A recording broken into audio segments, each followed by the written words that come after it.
Bab 35. Ibu Rini tetap tidak membukakan pintu walau Renata berulang kali memanggilnya seraya menangis terisak. Renata pun memutuskan untuk pulang dengan perasaan kecewa. "Assalamualaikum." Renata mengucap salam, melangkah masuk ke dalam rumah. Tampak Ibu Dewi dan Setia yang tengah duduk di sofa, seperti sedang menunggunya. "Duduklah," ujar Ibu Dewi dengan suara dinginnya. Renata duduk, memperhatikan Ibu Dewi yang melipat lengannya di atas dadanya. Wajahnya terlihat begitu dingin, padahal tadi pagi masih bersikap ramah padanya, menimbulkan pertanyaan di benaknya. "Dari mana saja kamu?" tanya Ibu Dewi kembali. "Aku." "Bisa kamu telepon Sasi sekarang?" sela Ibu Dewi dengan perintahnya. "Sasi?" Renata mengeritkan dahinya. "Iya Sasi, saya ingin bicara dengan adikmu." Menatap wajah Renata yang tampak gugup. "Cepat!" gertakan Ibu Dewi membuat Renata segera meraih ponselnya di dalam tas. Meski dengan tangan yang gemetar, Renata bingung bagaimana ia bisa menghubungi Sasi. Setelah sekian lama tidak berkomunikasi dengan adiknya itu, bahkan Renata tidak tahu nomor telepon Sasi saat ini.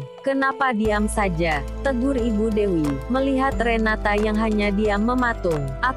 Kamu takut Sasi tidak mengangkat teleponmu," sela Ibu Dewi. "Karena kamu sudah merebut dan menikah diam-diam dengan suaminya." Sontak saja ucapan Ibu Dewi benar-benar seperti petir di siang bolong untuknya. Keringat dingin mengalir dari dahinya. Ia benar-benar ketakutan. "Katakan pada saya, benar kamu menikah dengan Setia diam-diam?" cecar Ibu Dewi menatap tajam Renata. Tampak jelas kemarahan di wajahnya. "Jawab." Ibu Dewi yang tidak dapat lagi mengontrol emosinya mengerahkan tangannya untuk menamparkan Renata. "Jangan mah." Setia menahan gerakan tangan ibunya. "Kalian ini sama saja. Apa kalian tidak punya perasaan?" sentak Ibu Dewi, benar-benar tidak percaya dengan kenyataan yang didapatinya. Melihat foto pernikahan Setia dengan Renata di dalam kamar, sangat membuat dadanya sesak. Ibu Dewi yang masih tidak mempercayai hal itu pun bergegas menelepon Setia untuk kembali ke rumah dan mempertanyakan, sekaligus mendesaknya untuk berkata jujur tentang apa yang terjadi.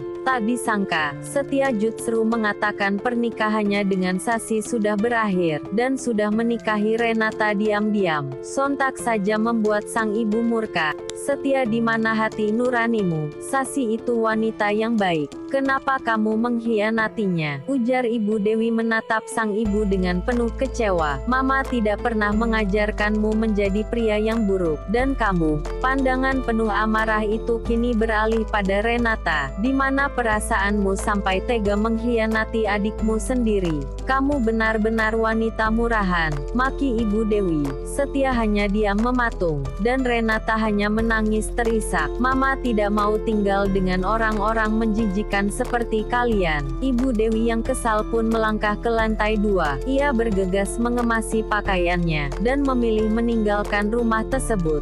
Setia terduduk lesu di sofa, mengusap kasar wajahnya. Ia sudah tahu jika sang ibu tidak akan merestui pernikahannya dengan Renata, sedangkan Renata tidak bisa mengucapkan apapun selain menangisi keadaan ini. Setelah mata kuliah selesai, Sasi bergegas keluar dari kampus. Saat di depan kampus perut ia kembali terasa tidak enak. Sangat mual. Sasi melihat Elkan yang juga baru keluar dari kampus dengan sepeda motornya. "Belum pulang?" tanyanya, menghampiri Sasi yang masih berdiri di pinggir jalan. "Boleh aku minta tolong?"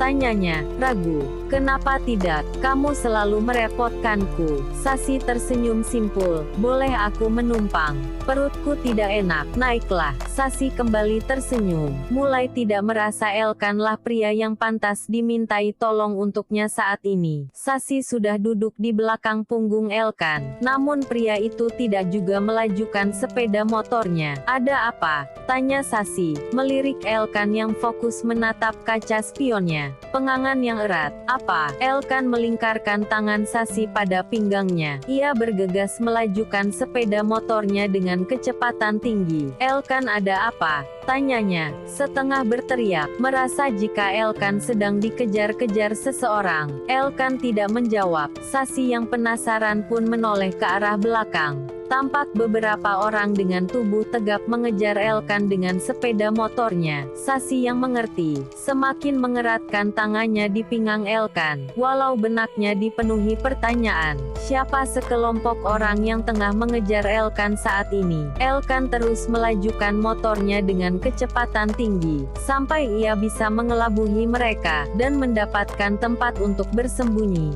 Syukurlah mereka sudah tidak ada, ujar Elkan, setelah mengintip situasi yang sudah aman. Walau masih dengan nafas yang tersengal, kamu tidak apa-apa, menatap khawatir Sasi yang duduk di sebelahnya. Tidak seharusnya ia mengajak wanita hamil mengebut. Hahaha, Elkan mengerutkan dahinya, melihat Sasi yang justru tertawa. Hei, apanya yang lucu? Menatap Sasi tidak mengerti. Tidak apa-apa, aku baru tahu jika naik motor mengebut itu menyenangkan. Seperti naik roller coaster, ujar polos Sasi masih dengan tawanya. Di tengah hidupnya yang selalu diliputi kesedihan dan monoton, kejadian sederhana barusan memberikan sensasi tersendiri untuknya. Elkan kembali mengernyitkan dahinya, merasa wanita cantik di hadapannya itu cukup aneh. Tapi satu yang pasti, ini kali pertama ia melihat Sasi tertawa lepas. Baiklah, sebagai permintaan maafku sudah membuatmu ketakutan, aku akan mentraktirmu. Oh ya, baguslah, aku juga sudah lapar, balas Sasi antusias. Elkan pun segera mengajak Sasi ke sebuah resto, membiarkannya memilih menu yang diinginkannya. Tidak berapa lama seorang waiter kembali, dengan membawa menu yang sudah mereka pesan. Kenapa makanannya banyak sekali? Tanya Sasi menatap heran beberapa menu yang tidak dipesannya. Ini bonus dari kami untuk ibu hamil yang berkunjung hari ini, ujar waiter tersebut, melihat perut Sasi yang membuncit. Selamat ya Pak, calon bayi Bapak membawa keberuntungan. Goda waiter wanita tersebut mengira Sasi dan Elkan adalah pasangan suami istri. Hal tersebut pun membuat wajah Sasi merona malu. Aku sudah lapar, ayo makan, ujar Elkan yang tiba-tiba merasa canggung. Oh iya, ayo makan, balas Sasi yang juga ikut canggung. Di tempat yang berbeda, Renata tampak memandangi wajah sembabnya di meja rias.